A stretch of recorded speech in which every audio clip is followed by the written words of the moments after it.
नाही, हे वंताराला मी स्वतः जाऊन आलो. प्रॅक्टिकली वंताराला जे 5 स्टार हॉटेलमध्ये जे फळं असतात ना, ती त्या प्राण्यांना आहे. त्यांचं ऑपरेशन हायटेक पद्धतीनं ऑपरेशन होतं त्यांचं. तिथे अतिशय ट्रीटमेंट. पण आता धीरूभाई अंबानीची माझी दोस्ती होती, मुकेश अंबानी माझी दोस्ती, म्हणून गणेश नाईक त्यांची शिफारस करतोय, अजिबात नाही. लोकांना वाटलं तर निर्णय मन खात्याने घ्यायचा.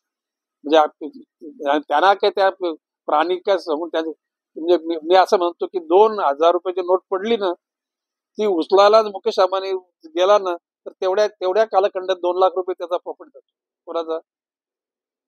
म्हणजे तुम्ही लक्षात घ्या मी काय बोलतो.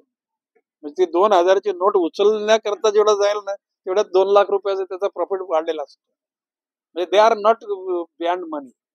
ते तृप्त लोक आहेत. आता म्हणजे धीरूभाई अंबानीची माझी दोस्ती होती, मुकेश अंबानी दोस्ती आहे, आनंद अंबानीची दोस्ती आहे. परंतु ते पैशाच्या पाठी लागलेले लोक नाहीत. लोक शेवटी एखादा माणूस मोठा होतो ना, त्याला बदनाम करण्यामध्ये सुद्धा एक मजा वाटते. आणि तुम्हा लोकांना म्हणजे कसं ना का काही लोकांना म्हणजे कॉन्ट्रोवर्सी निर्माण केलं. ब्रेकिंग न्यूज ना काय म्हणतात, म्हणून काय म्हणतो ब्रेकिंग न्यूज. एनी हाव आहात राहिला आणि त्या अनुषंगाने आज नवी मुंबई सिटी मोठ्या प्रमाणात ग्रो होते.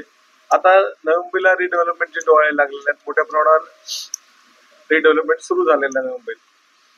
त्याच अनुषंगाने या शहरामध्ये अनेक समस्या निर्माण झाल्या, विशेष करून पार्किंग वगैरे.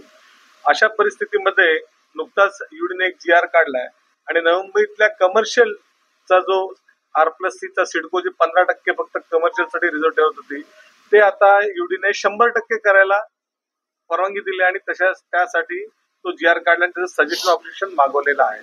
जर या शहरामध्ये 100% कमर्शियल एखादे सेक्टर, एखादं पॉकेट कमर्शियल केलं तर समजू शकतो, जर PKC आहे तसं. परंतु एंटायर जर आता सिडको म्हणजे काय करेल, एखादी रेसिडेन्शियल प्लॉट भूखंड काढेल, तो रेसिडेन्शियल रेट वरती तो भरेल आणि त्याचं एंटायर कमर्शियल मध्ये तो कन्वर्ट करू शकणार आहे. आणि त्यामुळे मग भविष्यात या शहराची परिस्थिती कशी निर्माण होणार आहे. हे बघा, पूर्वीच्या काली एक FSI मुंबई शहरात होता. पॉइंट वाढवताना सुद्धा दुनियाभरचे NGO हायकोर्टात जायचे. ओके, आजच्या कालखंडामध्ये हा UDCPR जो आहे ना, UDCPR याने संपूर्ण वाट लावलेली आहे. भविष्य काळामध्ये मुंबई, नवी मुंबई यातून सेक्टर 9-10 मध्ये लोक जाऊ शकणार नाही. ज्या इमारतीमधली राहण्याची लोकांची संख्या, रस्त्याचं एकूण रुंदीकरण, हे प्रमाण कॉन्ट्रोवर्सी होणार. आणि ज्याला शांतताप्रिय नागरिक आहे, हा मुंबईत पण नवी मुंबईत पण राहणार. मी तर बोललो मी बोललोय कुठल्या सुपीक माणसाने ही कल्पना राबवली. 7 FSI 9 FSI फक्त पैसे कमवायचे आणि निघून जायचं, याच्या पलीकडे काय नाही.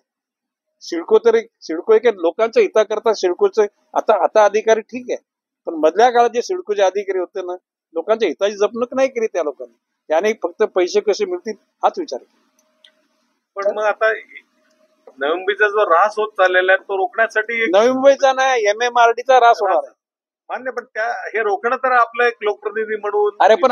अरे उद्याला प्रश्न मी बोललो ना, हा युनिफाईड DCR हा योग्य नाही हे मी बोललोय, वारंवार बोललोय. आता कुठे बोलायचं ते बरं, काही ठिकाणी सिक्रेट ठेवायचं त्या ठिकाणी बी बोललोय. मी पिन ड्रॉप सायलेन्स होतो मी बोलल्यानंतर. समजू द्या मी कुठे बोललोय. ओके, तास तुम्ही खुर्चीवर बसताय, तरुणांना लाभेल अशा प्रकारची एनर्जी आहे. एनर्जीचा राज काय लोकांना कळायला पाहिजे. हे बघा, मी काय बोललो, मी काय कोणावर मेहरबानी करायला इथे नाही आलो. मी माझ्या मनाला आनंद देण्यासाठी आलो. आणि माझा दावा आहे, माझ्या सवासात राहता ज्यांच्या मनामध्ये अकार्यक्षमता असेल ना, त्यांची पण कार्यक्षमतेमध्ये रूपांतर होईल, हा विश्वास आहे माझा. आणि माझा दावा आहे, नुसत्या खाण्यातून माणसाची शक्ती निर्माण होत नाही. एखाद्या माणसाला आपण मदत केल्यानंतर त्याच्या चेहऱ्यावरचा जो आनंद असतो ना, ती तुमची एनर्जी ट्रान्सफॉर्म होते, असं माझं मत आहे. ओके.